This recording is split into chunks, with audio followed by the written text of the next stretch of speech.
السلام عليكم ورحمة الله.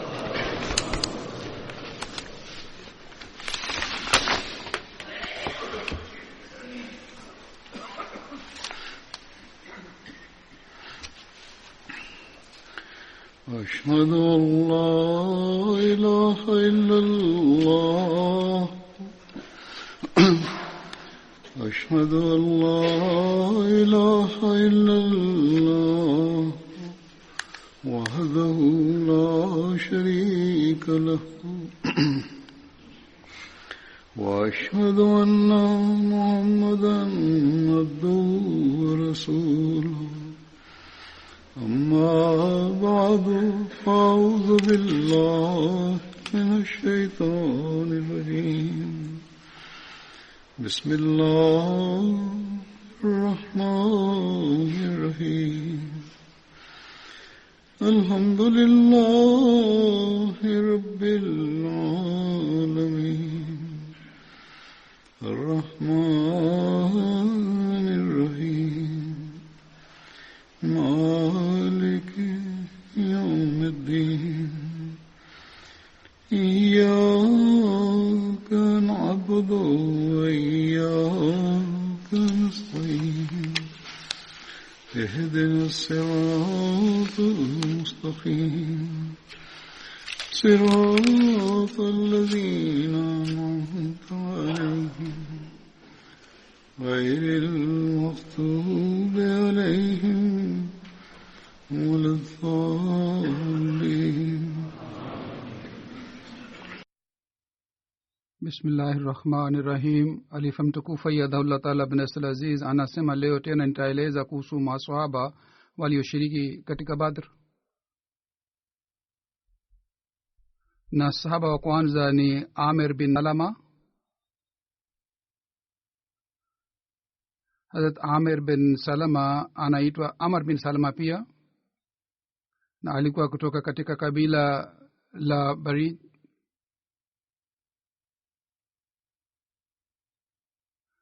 Na kabila hili ni tawi la kabila la Khuzaa.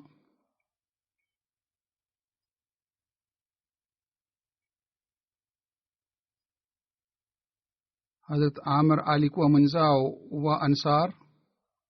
Hazrat Amir bin Salama alipata bahati ya kushiriki katika vita ya Badr na Uhud.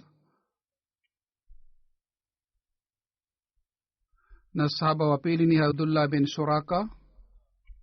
Abdullah bin Suraka alikuwa kutoka katika kabila Banu Adi, na kabila hili lilikuwa kabila la Hazrat Umar bin Khattab.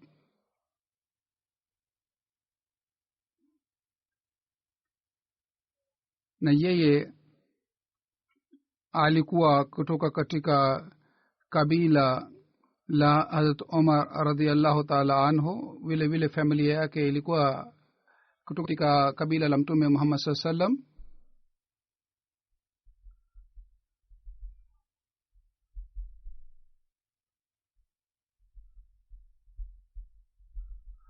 Baba yake alikuwa anaitwa Suraka bin Mu'tamir, na mama yake alikuwa binti Abdullah, na mke wake alikuwa anaitwa Umaima binti Haris. Kutoka kwake alikuwa mtoto mmoja anaitwa Abdullah. Wanahistoria wengi wanasema Abdullah alishiriki katika Badr, lakini wengine wakasema hakushiriki katika Badr, bali yeye alishiriki katika Uhud na mapigano mengine yalitokea baadaye. Lakini kwa sababu wengi wanasema Abdullah na ndugu yake Amr bin Suraka walipata bahati ya kushiriki katika mapigano ya Badr, ndio maana anahesabiwa katika masahaba walioshiriki katika Badr.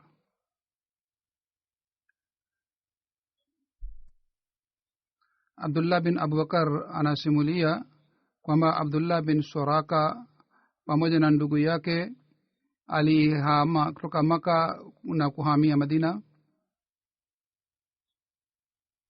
na walikaa katika nyumba ya Abdul Munzir. Hazrat Abdullah bin Suraka wakati wa uhalifa wa Uthman katika Hijria 35 alifariki. harat abdullah bin soraka anasimulia mtume sallallahu alaihi wa sallam alisema yani kuleni daku hata kama mnakula daku kwa kutumia maji lakini lazima mule daku.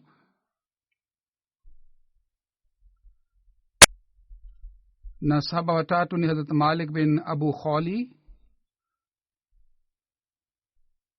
na alikuwa kutoka katika kabila Banu Ijl.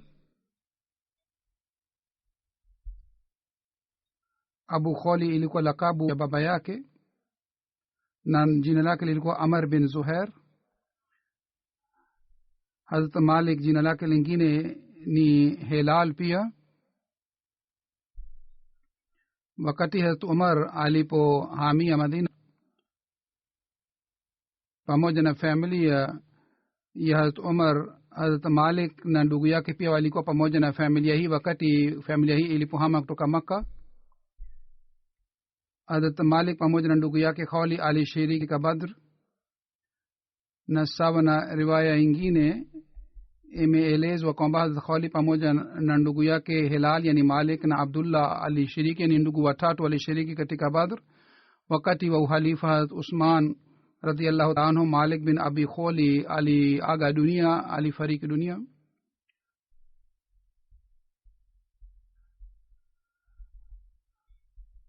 Hazrat Waqid bin Abdullah ni sahaba mwingine, baba yake kwa anaitwa Abdullah bin Manaf.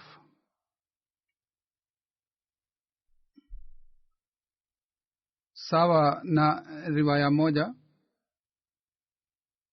walikuwa wenzao wa Ka'b bin Adi.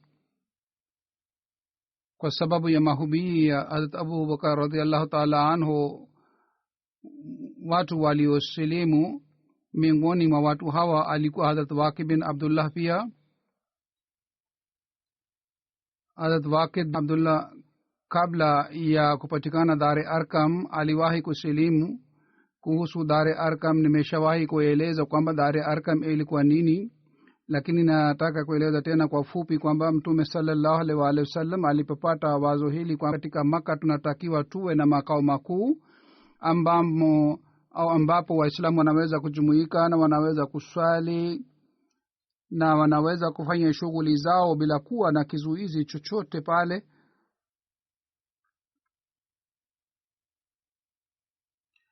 na maswahaba waendelee kupata mwongozo na mwelekeo kutoka kwa Mtume Muhammad sallallahu alaihi wasallam katika nyumba au katika makao makuu yale. Kwa ajili ya lengo hili nyumba moja ilikuwa inahitajika ambayo itakuwa makao makuu ya Uislamu. Mtume sallallahu alaihi wasallam akapenda nyumba ya Arkam bin Arkam aliyekuwa Muislamu, na ilikuwa katika bonde la Safa. Basi nyumba hii iliponunuliwa, watu walikuwa wakijumuika hapa, walikuwa wakiswali pale. Wale watu ambao walikuwa wakitafuta haki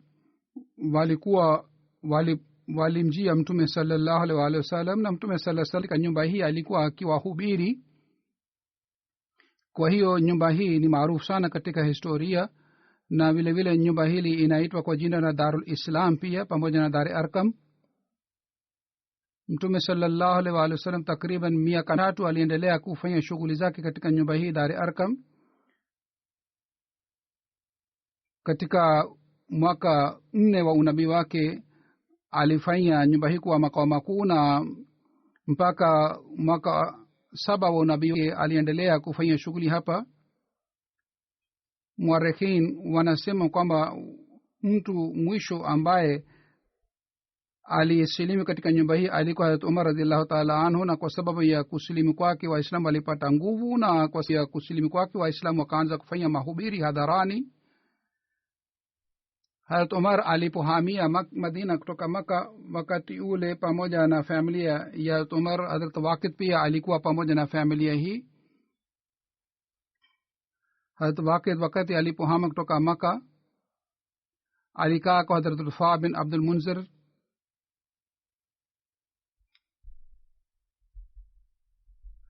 baadaye Mtume sallallahu alaihi wasallam alifanya ndugu katika Bishr bin Baran Hazrat Waqid. Hazrat Waqid alishiriki katika badr na ohod na vile vile mapigano yote pamoja na mtume muhammad sallallahu alaihi wasallam.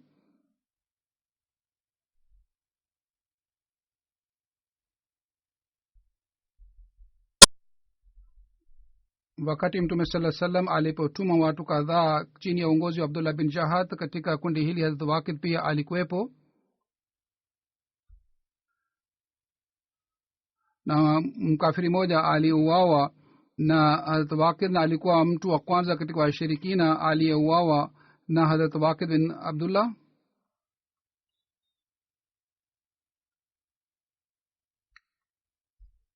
mimi nimeshawahi kueleza maelezo ya safari hii nilipoeleza kuhusu abdullah bin jahash. hazrat wakid bin abdullah katika ukhalifa wa hazrat umar alifariki na swaba mwingine ni hazrat nasr bin haris.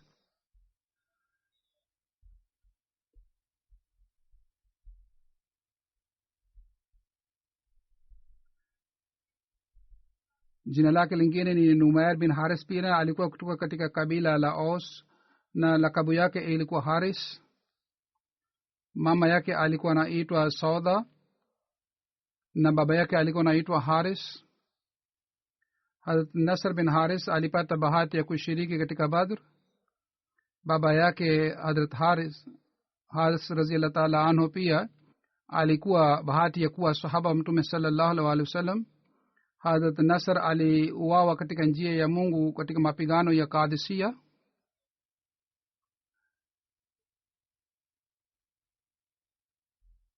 kadisia ilitokea katika maeneo ya iraq wakati wa hazrat umar radhiallahu taala anhu. waislamu na watu wa iran walipigana katika sehemu itwayo kadisia. kwa sababu ya mapigano haya waislamu walipata ushindi katika nchi ya iran.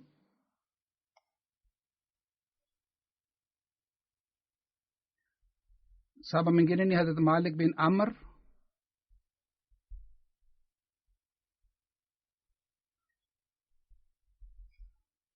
alikuwa kutoka katika kabila la banu sulaim.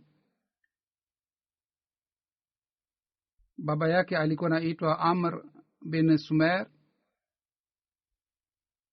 hazrat malik pamoja na ndugu zake hazrat saf bin amr na mudlid bin amr alishiriki katika mapigano ya badr. yani hazrat malik alishiriki pamoja na ndugu zake wawili katika badr. hazrat malik alishiriki katika uhud na vile vile katika mapigano mengine pamoja na mtume muhammad sallallahu alaihi wasallam. na katika hijiria 12 wakati wa mapigano ya yamama aliuawa katika njia ya allah. na sahaba mwingine ni hazrat aman bin yasr hazrat aman bin asr. alikuwa kutoka katika kabila la balij.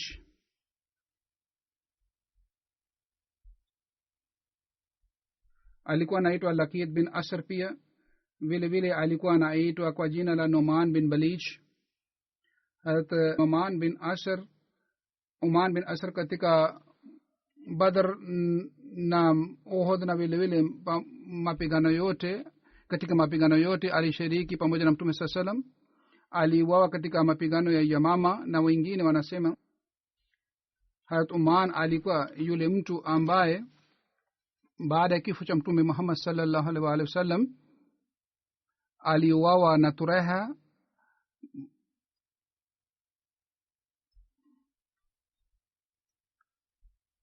Uwaim bin saida ni sahaba mwingine ambaye kuhusu maisha yake nitaeleza sasa hivi. hazrat uwaim bin saida alikuwa kutoka katika kabila umar. yeye alishiriki katika bai'at uqba ula na sania.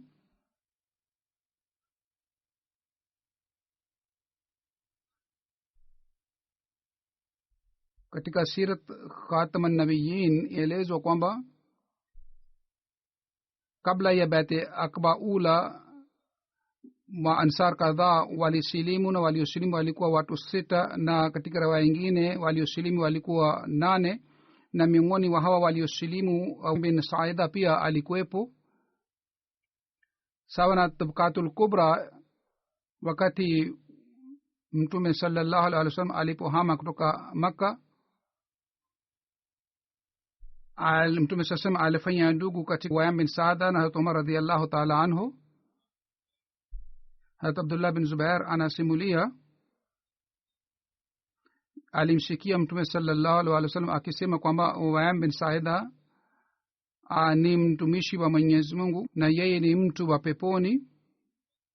sawa na riwaya ingine aya hii iliposhuka fihi rijalun yuhibbuna an yatataharu wallahu yuhibbul mutahhirin.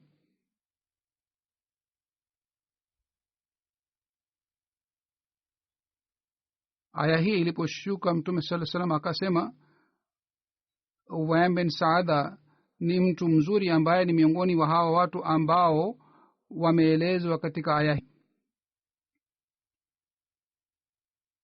yaani hawa ni watu ambao wanakuwa na hamu kwamba wajitakase na mwenyezi mungu anapenda wale ambao wanajitakasa.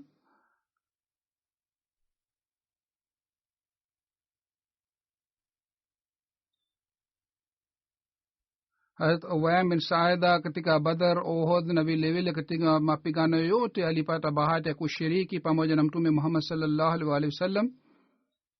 asim bin suaid anasimulia yeye alisikia binti wa wayam bin saada anasema wakati umar alipokuwa anasimama katika kaburi la wayam bin saada harat umar akasema hakuna yeyote duniani anayeweza kwamba ni mbora zaidi kuliko huyu mwenye kaburi huyu. na sehemu yoyote bendera ya mtume saa salam ilipowekwa harat wayam alikuwa chini ya bendera ile. na katika riwaya ingine elezwa kwamba wakati wa ujahili baba wa wayam alimua mtu mmoja. siku moja mtoto wa yule aliwawa akamkamata wayam na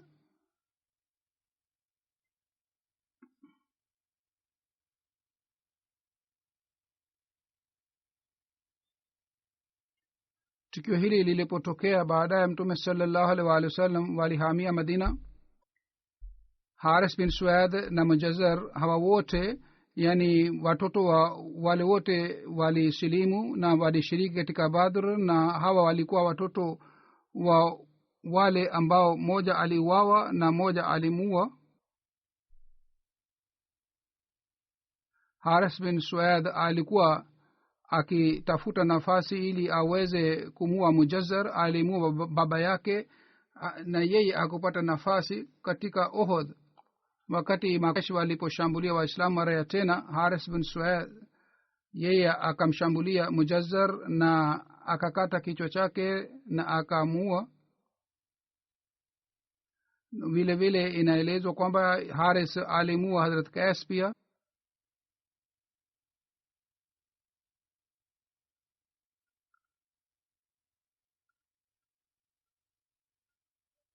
hazrat jibrail alimwambia mtume sallallahu alaihi wasallam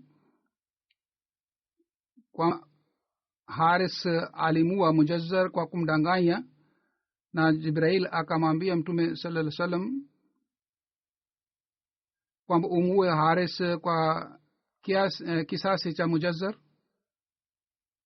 mtume sallallahu alaihi wasallam kwa kusikia hii akaenda mara moja sehemu fulani, lakini mtume sasa kwa kawaida alikuwa hatoki wakati ule, lakini mtume sasa akatoka katika Quba na Mansar wakamjia mtume sallam. miongoni mwa hawa Haris bin Suaid pia alikuwepo, alikuwa amejifunika na shuka mbili. Awamir bin Saida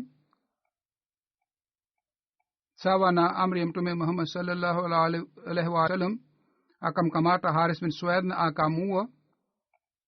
katika sirati halabia sahaba huyu anaitwa Awamir badala ya Awam. katika tabqat ibn Sa'd na katika vitabu vingine jina lake limeandikwa Awam bin Saida badala ya Awamir bin Saida.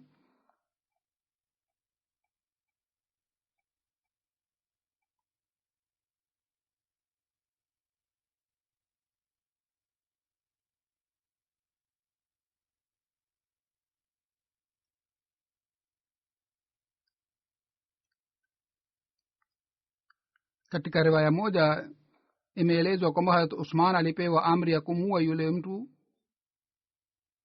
Katika riwaya nyingine imeelezwa kwamba Haris akasema, mimi nilimuua Mujassar.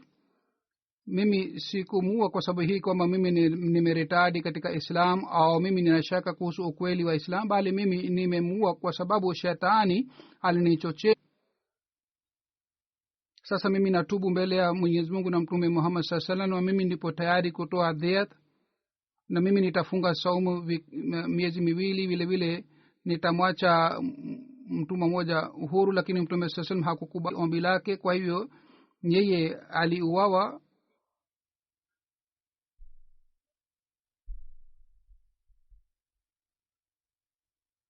Katika Sirat al-Halabia kuna riwaya ya Abu Umar, yeye anasema awam wakati katika maisha ya Mtume sallallahu alaihi wasallam alifariki, na riwaya nyingine ni kwamba awam alifariki wakati wa Mtume Muhammad sallallahu alaihi wasallam akiwemo umri wa miaka 65. na sahaba mwingine ni Nu'man bin Sinan.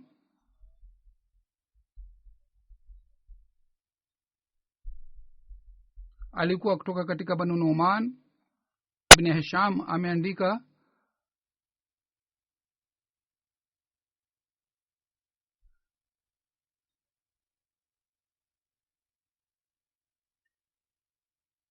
Nu'man bin Sinan alikuwa mtumwa aliyepewa huru.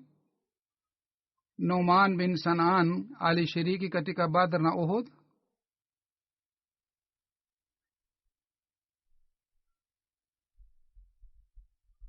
na sahaba mwingine ni Hazrat Antara Maula Sulaim.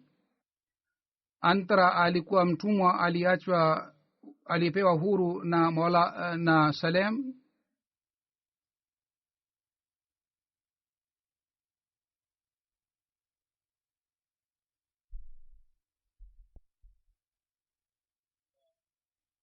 Hazrat Antara alishiriki katika Badr na Uhud, na siku ya Uhud aliuawa.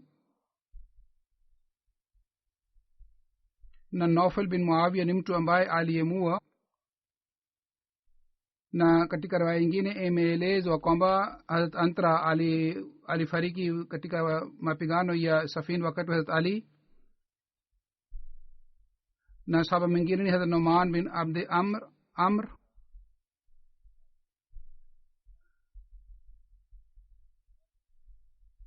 yeye alikuwa kutoka Banu Dinar Najjar.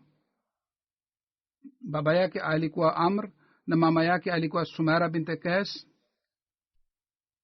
Nu'man bin Abd Amr alishiriki katika Badr na Uhud. katika Badr ndugu yake Zahak pia alishiriki. Nu'man bin Abd Amr alifariki katika Uhud. Nu'man na Zahak walikuwa na ndugu mwingine alikuwa anaitwa Utba.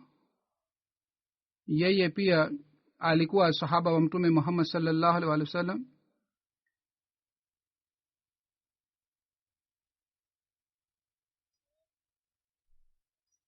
Muhammad bin Saad Abi Waqas anasimulia Mtume sallallahu alaihi wasallam akapita karibu na mwanamke wa Banu Dinar. mume wake ndugu yake walishiriki pamoja na Mtume sallallahu alaihi wasallam katika Uhud, na hawa wote waliuawa. wakati Mtume sallallahu alaihi wasallam alipoeleza kwamba yeye anasikitika sana kwamba ndugu zake na mume wake amefariki,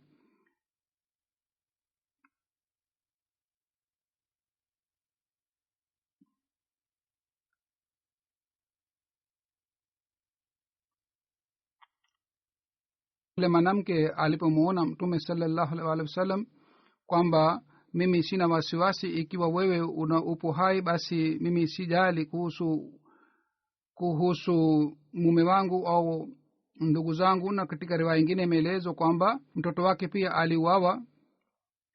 Hazrat Anas anasimulia kwamba baada ya Uhud, wakati Waislamu walipopata wasiwasi kwa sababu ya habari hii kwamba Mtume sallallahu alaihi wasallam ameuawa, habari hii ilienea sana na watu walianza kulia sana. mwanamke mmoja wa ansar akatoka nyumbani kwake, njiani akakuta maiti ya ndugu yake na mume wake. Yeye alipopita karibu na maiti ya mwisho, watu wakasema kwamba huyu ni ndugu yako, mume wako na mtoto wako, lakini yeye hakujali kuhusu kauli yake, bali akasema mtume sasam hali yake ikoje. Kwa hiyo akaendelea kutembea mbele mpaka akamwona mtume Muhammad sallallahu alaihi wasallam, na akashika shuka la mtume Muhammad sallam na akasema, ya Rasulullah, mimi najitolea kwako. Ikiwa wewe ni salama, basi mimi sijali kuhusu mume wangu na familia yangu ikiwa imeuawa. Na huyu mwanamke alikuwa anaitwa Sumaira bint Qais, alikuwa mama wa Numan bin Abd Amr. Hazrat Muslim Maud radhiyallahu ta'ala anhu ameeleza tukio hili, na yeye anasema maswahaba wa mtume sallallahu alaihi wasallam walikuwa na ushujaa, na mifano inapatikana chungu mzima.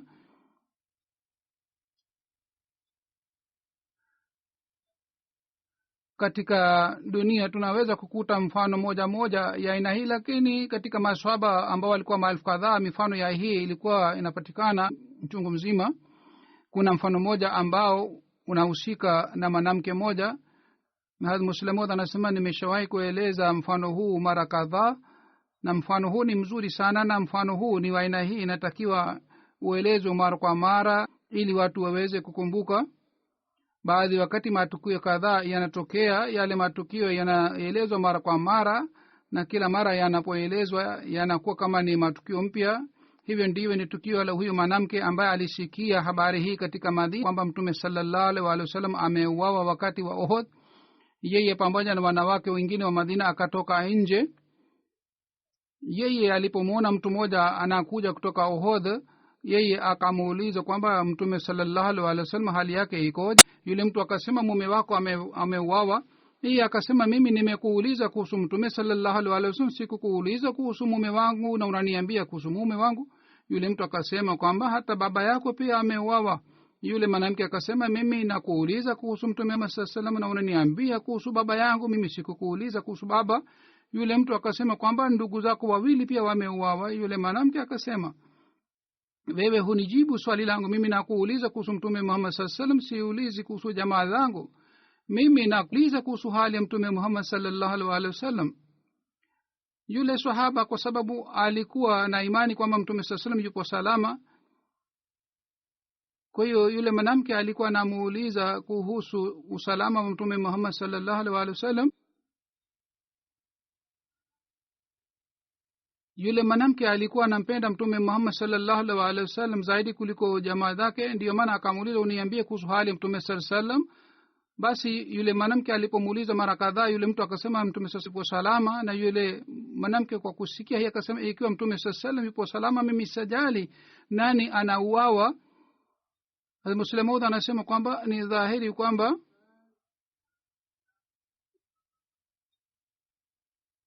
mfano huu ni mzuri,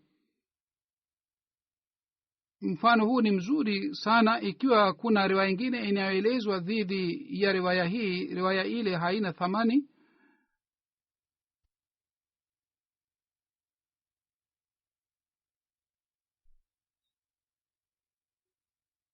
Muslim Maud anasema,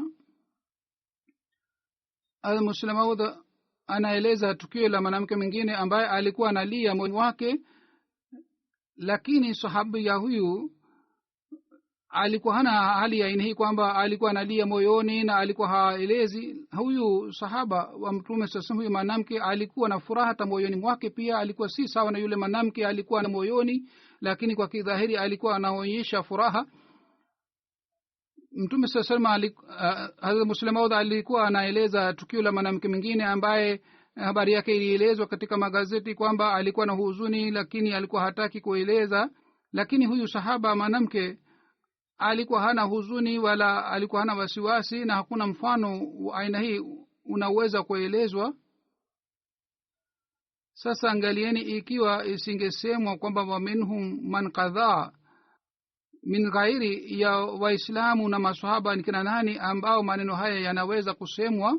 Hazrat Musleh Maud anasema mimi naposoma tukio la mwanamke huyu basi mimi moyo wangu unajaa na heshima kwa ajili ya huyu mwanamke na mimi nataka niweze kugusa shuka la huyu mwanamke kisha niweke mikono juu ya macho yangu kwa sababu huyu mwanamke ameonyesha mapenzi hali ya juu kwa ajili ya mtume Muhammad sallallahu alaihi wasallam.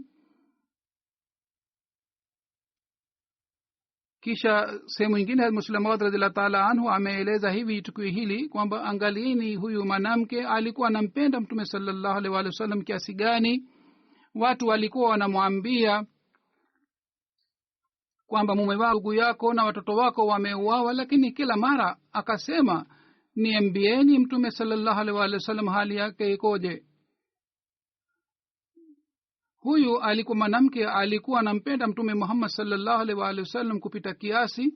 Kisha Musleh Maud sehemu nyingine anaandika kwamba angalieni na fikirieni kidogo hali iliyokuwa wakati ule. Kila mmoja atakuwa ameshuhudia mtu ambaye anakufa au jamaa yake anakufa. Kuna mtu ambaye ameona mama yake amefariki, baba yake, ndugu yake, dada yake amefariki, na wameshuhudia wakati walipofariki. Sasa jaribu kufikiria hali iliyokuwa wakati ule. Hawa wote ambao walifariki walipewa madawa na starehe kila aina, lakini wanapofariki huzuni inakuwa sana na watu wanapiga kelele. Lakini huyu mwanamke ambaye mume wake, rafiki zake, watoto wake na ndugu yake walifariki, yeye hakuwa na huzuni wala kilele kwa sababu mtume sallallahu alaihi wasallam alitia mapenzi kiasi hiki katika mioyo hawa maswahaba kwamba walikuwa nani kwamba mtume Muhammad sallallahu alaihi wasallam ni mpendwa wa Allah subhanahu wa ta'ala. Wao walikuwa wakimpenda mtume sallallahu alaihi wasallam si kwa sababu ya kuwa Muhammad, bali walikuwa wanampenda kwa sababu ya kuwa Rasulullah, yani mtume wa Mwenyezi Mungu. Na kwa sababu Mwenyezi Mungu alikuwa anampenda mtume Muhammad sallallahu alaihi wasallam, ndio maana maswahaba zake walikuwa wakimpenda mtume sallallahu alaihi wasallam. Tena walikuwa wakimpenda, walikuwa si wanaume tu, hata wanawake pia. Na kwa kueleza maelezo haya Musleh Maud anaeleza tukio hili la mwanamke huyu. Kisha Musleh Maud anasema kwamba haya yalikuwa mapenzi ambayo Mwenyezi Mungu alitia mioyoni mwa hawa maswahaba kuhusu mtume sallallahu alaihi wasallam. Hawa maswahaba walikuwa wakimtanguliza Mwenyezi Mungu juu ya mambo yote. Hii ilikuwa tauhidi, ilikuwa inapatikana wakati ule kuhusu, na kwa walikuwa hawajali kuhusu jamaa zao dhidi ya tauhid. Wao walikuwa wakimtanguliza Mwenyezi Mungu na walikuwa na hamu hii kwamba Mungu awe radhi nao. Ndio maana Mwenyezi Mungu amesema radhiallahu anhum, kwa sababu wao walimtanguliza Mwenyezi Mungu juu ya kila kitu, kisha Mungu aliwatanguliza na aliwapatia mapenzi. Lakini baadaye kwa bahati mbaya Waislamu hawakuwa na hali hii. Ikiwa wao wanampenda Mwenyezi Mungu, basi wanampenda Mwenyezi Mungu kwa juu, na mapenzi haya hayaingii mioyoni mwa hawa watu. Ikiwa mtume sallallahu alaihi wasallam anapotajwa mbele ya hawa watu,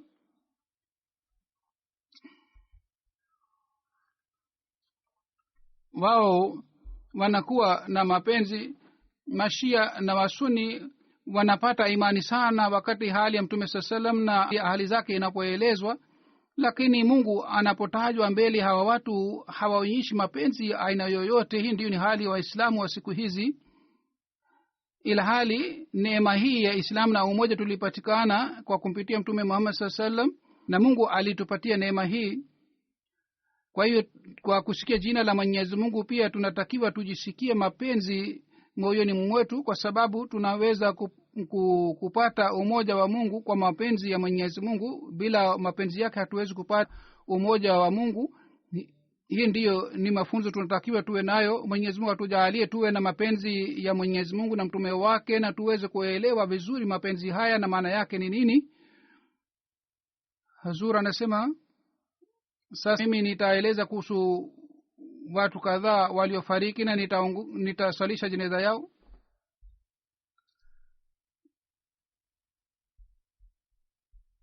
na wa kwanza ni wadud ahmed khan saheb alikuwa ndugu wa nawab mansur khan saheb tarehe 14 wa julai katika umri ya miaka 78 amefariki na lillahi wa inna ilaihi rajiun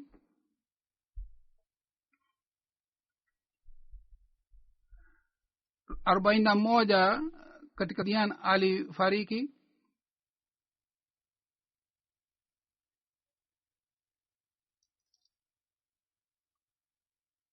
alikuwa mjukuu wa hadrat nawab mubaraka begum sahiba na upande wa mama alikuwa mjukuu wa hadrat mir nasir nawab sahib alipata degree ya llb katika punjab university kisha pamoja na sheikh muhammad ahmad madar sahib alifanya kazi ya uwakili katika odignam farm ya odignam alifanya kazi na alienda dhaka na kule aliendelea kufanya kazi takriban miaka 52 aliendelea kufanya kazi katika kampuni hii na alikuwa wakili mashuhuri wa pakistan alikuwa mahiri wa banking na corporate cases za banking na corporate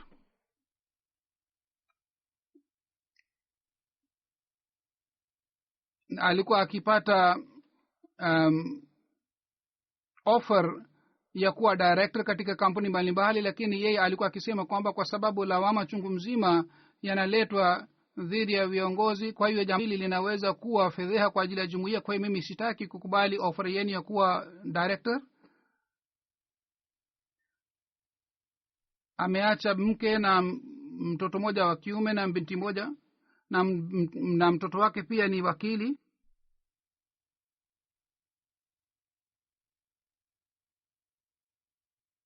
na binti anaishi katika Canada pamoja na mume wake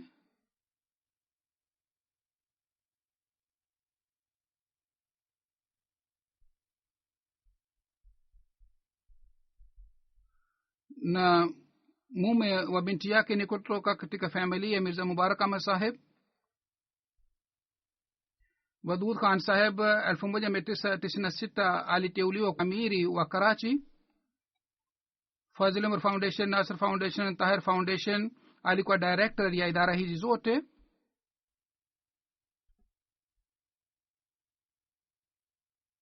na katika mwaka 84 wakati jumuiya ilipopigwa marufuku alikuwa na mawasiliano mazuri na waandishi wa habari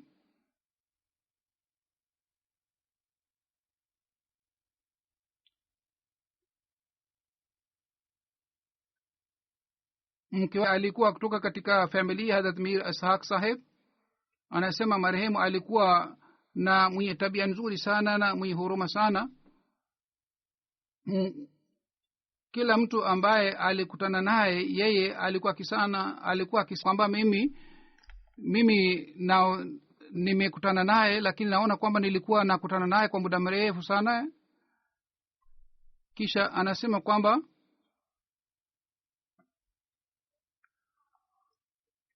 mimi sioni upungufu wowote katika sifa zake alikuwa mtu mwenye mfano kwa ajili ya wote mtoto wako Maimuna Ahmad Khan anasema kwamba alikuwa baba mwenye mfano mzuri alituzoesha ya kusali swala alikuwa akichukua mimi pamoja naye kwa ajili ya swala na baba alituachia athari nzuri kwa sababu ya swala yake na vile vile alikuwa akitoa katika njia za Mwenyezi Mungu anasema tulipokuwa tukienda Rabwa alikuwa akitupeleka katika Bashti Makbara na tulikuwa tukifanya dua juu ya kaburi la mahalifa na vile vile kaburi la makaburi ya maswahaba wa Sayyidina alayhi salatu wassalam marehemu alikuwa mnyenyekevu hali ya juu na alikuwa akiwasaidia wanyonge na maskini yeye alikuwa akikutana nao kwa unyenyekevu sio kwa sababu hii kwamba cheo chake kipandishwe bali yeye alikuwa na heshima ya kiroho mbele ya hawa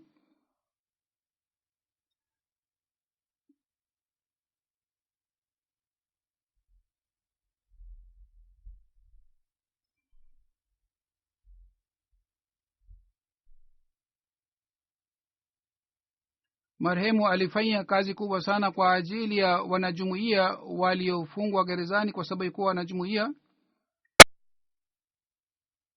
Alikuwa akiwapatia zawadi na alikuwa na sifa sana ya kuangalia wageni na kuwapatia karamu. Hata mke wake pia anasema kwamba baadhi wakati tulikuwa tukipokea simu dakika 10 wageni kiasi hiki wanakuja, kwa hiyo utayarishe chakula. Alikuwa akinipigia simu kwa ajili ya kunijulisha kwamba wageni wanakuja na nilikuwa nikitayarisha chakula. Yeye alikuwa akipenda sana uhalifa. Mtoto wake anasema yeye alikuwa akinisihi mimi na binti yangu na watoto wengine kwamba kila wiki mnatakiwa muandike barua halifa mtukufu na msikose kumwandikia barua halifa mtukufu la wiki, na mnatakiwa mujenge maungano haya zaidi na muimarishe mahusiano haya.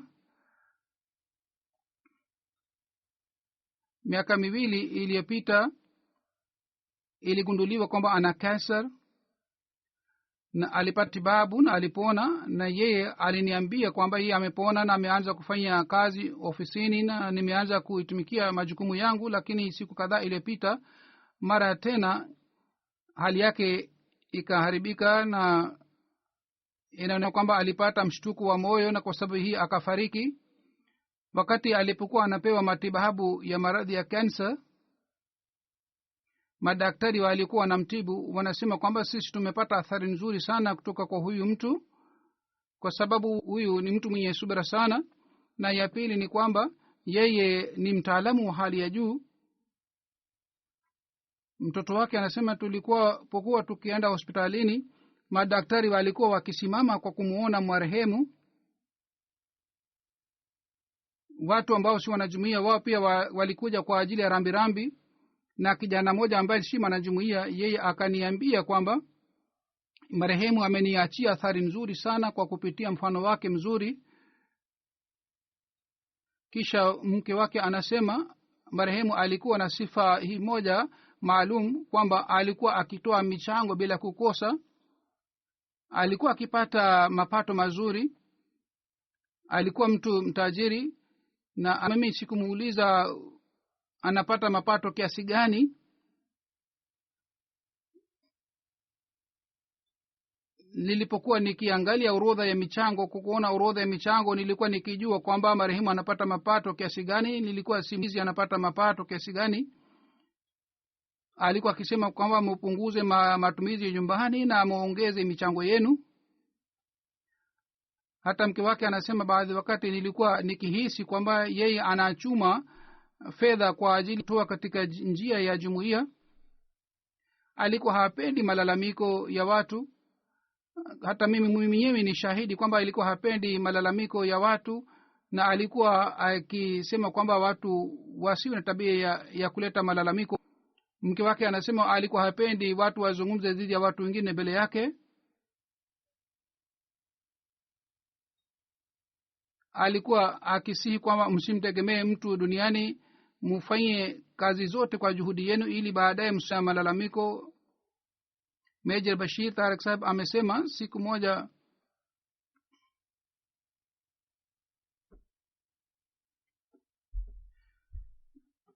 marehemu yeye alimwambia marehemu kwamba wewe ni mpole sana, unatakiwa uwe mkali kidogo. Lakini yeye akasema kwamba namna gani mimi naweza kuwa mkali wakati huyu mtu amekuja kwa kujitolea. Kwa hiyo yeye alikuwa akiwatendea wafanyakazi wote kwa mapenzi sana, na Qaid Saheb na wengine viongozi pia wameandika kwamba alikuwa akitutendea vizuri na alikuwa mpole sana. Chini ya amri ya makao makuu yeye alipopewa ulinzi alikuwa akiwajali sana wale wote ambao walikuwa wakimlinda. Kaisab ameandika kwamba baadhi wakati nilipokuwa nikikosa usafiri yeye alikuwa akinipatia gari ili nifike nyumbani salama salmini. Hii ilikuwa hali ya marehemu, yani alikuwa akitutendea vizuri sana. Binti yake anasema kwamba baba yetu alitia mapenzi ya Mwenyezi Mungu mioyoni mwetu na yakini juu ya Mwenyezi Mungu katika utoto wetu, na alikuwa akituhi sana kwamba tuwe na yakini juu ya Allah.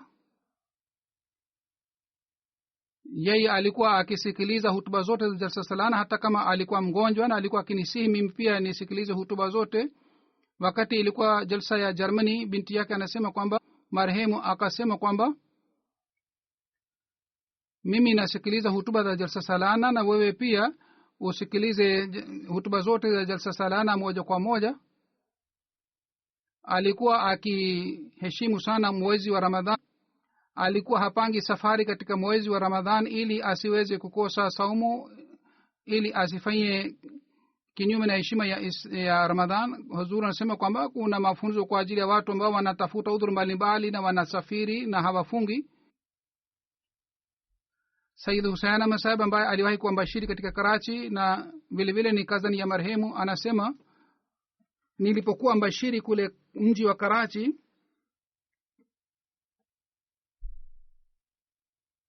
alikuwa akisema katika majlisi amila kwamba kazi zote ni za Allah, sisi tutafanya chochote, tutatoa kidogo tu mchango wetu, Mungu atatusaidia. Yeye alikuwa akiwasikiliza kwa makini maskini na wanyonge, na vile vile alikuwa akiwasaidia mayatima na majane.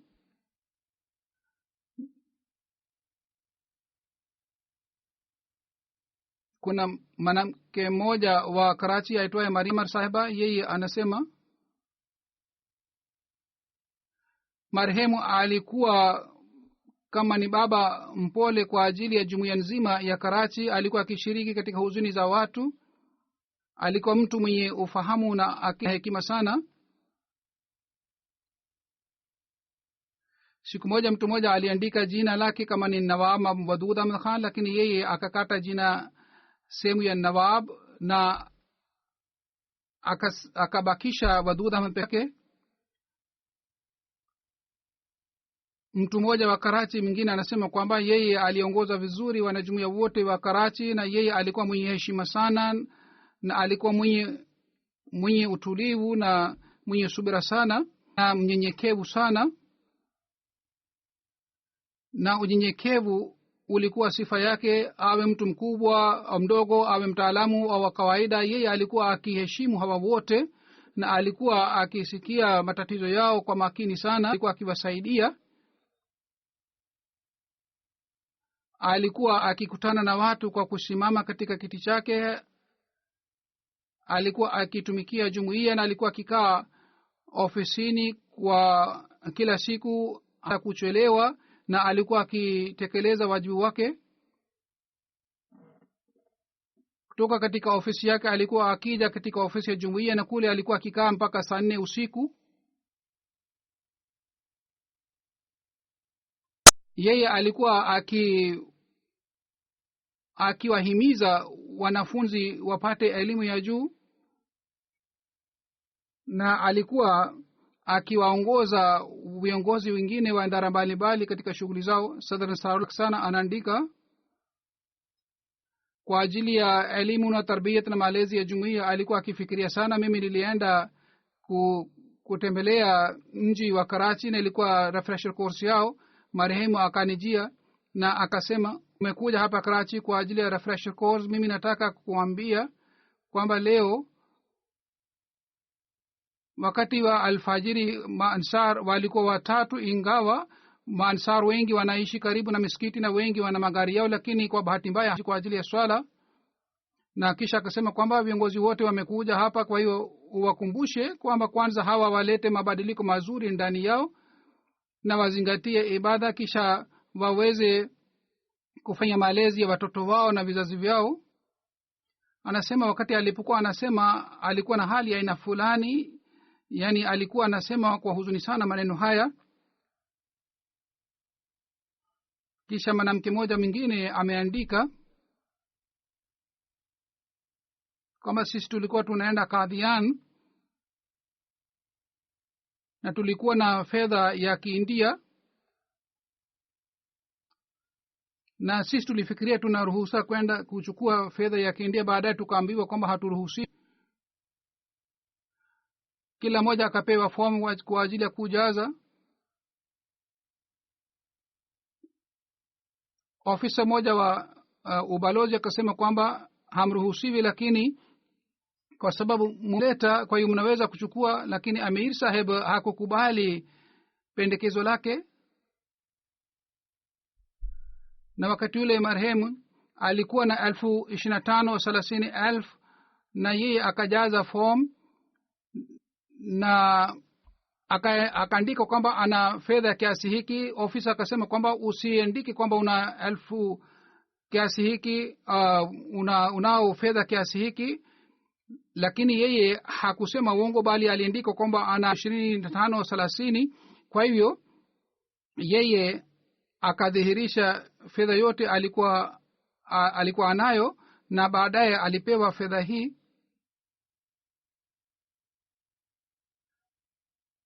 Wafanyakazi wanasema kwamba alikuwa akiwashukuru wote wafanyakazi na watumishi, na alikuwa akiwashukuru kama wao wamefanya ihsani kubwa sana. Imtiaz Hussain Shahid Saheb wa Karachi ambaye ni Amir wa Drig Road anasema, ikiwa naeleza sifa ya marehemu, basi naweza kusema kwamba alikuwa mnyenyekevu wa hali ya juu, alikuwa akipenda uhalifa, na vile vile alikuwa na heshima sana kwa ajili ya nidhamu ya jumuiya. Kisha anasema 2016 nidhamu ya amir ilianza katika Karachi, na yeye akateuliwa kuwa amiri. Marehemu akaniambia kwamba bila shaka umepewa mkubwa sana, lakini ukumbuke ikiwa unapata mushkil yoyote, shida yoyote, basi umwandikie barua halifa mtukufu, kisha Mungu mwenyewe atafanya fadhila zake. Azur anasema kwamba mimi nilikipokea barua zake mara kwa mara. Ikiwa walikuwa na tukio lolote au kikao chochote, yeye alikuwa akiniandikia barua kwa ajili ya maombi. Qaid Khudamul Ahmadi ambaye na Al Haidar, yeye anasema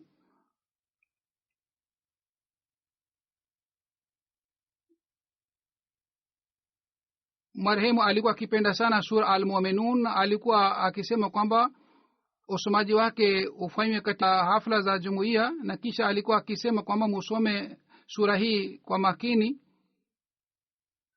Na mimi naweza kutoa ushahidi kwamba marehemu alilinda swala zake zote sawa na sura Al-Mu'minun, na yeye alituambia namna gani waaminio wanaweza kufaulu. Siku moja yeye aliniambia, nilipokuwa peke yangu, aliniambia kwamba muktasari wa maisha yangu ni kwamba kila wiki lazima umwandikie barua halifa mtukufu. Na yeye alipokuwa anasema hayo, kwa anasema kwa mapenzi ya hali ya juu. Alikuwa na utii wa uhalifa sana, na alikuwa akiheshimu sana uhalifa. Kulikuwa sherehe fulani ya familia kule, mambo kadhaa yalitokea, na mimi nilijua kuhusu mambo haya. Mimi nilimwandikia kwamba wewe pia ulikuwepo pale wakati mambo haya yalipotokea, na ilikuwa haitakiwi jambo hili litokee. Mimi nilikuwa sitegemei kwamba itatokea na wewe utakuwepo. Kwanza yeye aliomba radhi, baadaye alisema kwamba mimi nina furaha kubwa sana kwamba sisi tuna halifa wetu ambaye anatukumbusha kuhusu makosa yetu na anatuelekeza na anatuongoza. Kwa hiyo kwanza aliomba radhi, baadaye aliniandikia barua ya aina hii. Marehemu alikuwa mkubwa kuliko mimi, lakini alikuwa akiniheshimu sana.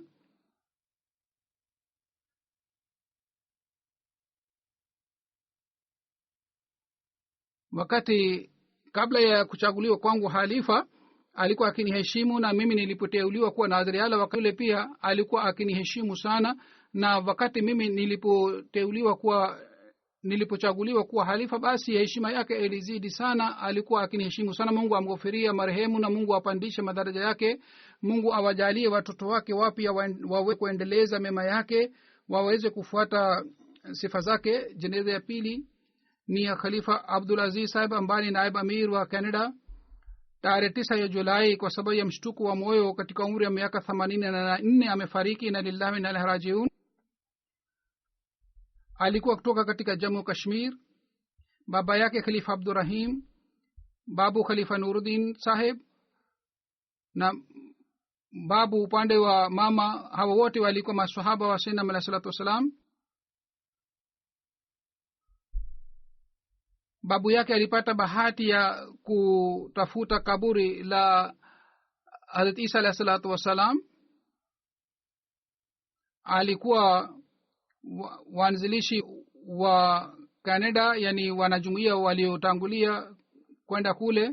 Yeye mwenyewe alikuwa na kampuni yake ya wakili, na yeye alikuwa akisaidia jumuiya katika mambo ya wakili, na yeye alitumikia jumuiya katika Canada zaidi ya miaka 50. alikuwa rais wa kwanza, mwenyekiti wa kwanza wa Canada na sadr kadhaa board, na vile vile mpaka mwisho wa uhai wake aliwahi kuwa naibu amir, na 2010 alifanya haj. alikuwa mtu mpendwa sana, mwenye bashasha na tabasamu na mwenye hekima na ufahamu na busara, na alikuwa mtu mwaminifu sana. Ingawa afya yake ilikuwa si nzuri, lakini aliendelea kuitumikia jumuiya mpaka mwisho wa uhai wake. alikuwa akipenda sana nizamu ya uhalifa na alikuwa na mapenzi ya uhalifa. wakati wote alipokuwa akipewa maagizo kutoka makao makuu, alikuwa akifanya juhudi afuate maagizo haya. alikuwa musi kwa fadhila za Mwenyezi Mungu. Mungu amghofirie, rehemu, na Mungu awajalie watu familia subra, na vile vile awajalie watoto wake waweze kuendeleza mema yake na sifa zake. Amin.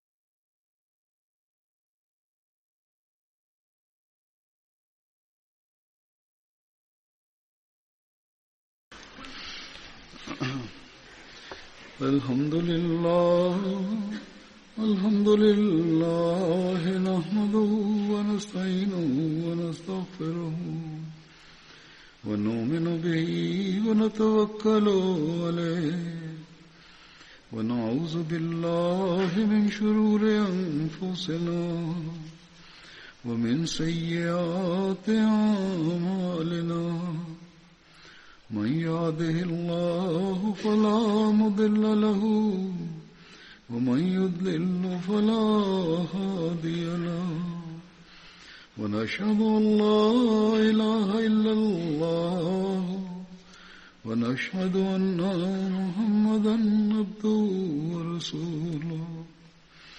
عباد الله رحمكم الله، إن الله يأمر بالعدل والإحسان وإيتاء ذي القربى وينهى عن الفحشاء والمنكر والبغي يعظكم لعلكم تذكرون. اذكروا الله يذكركم وادعوه يستجب لكم ولذكر الله أكبر.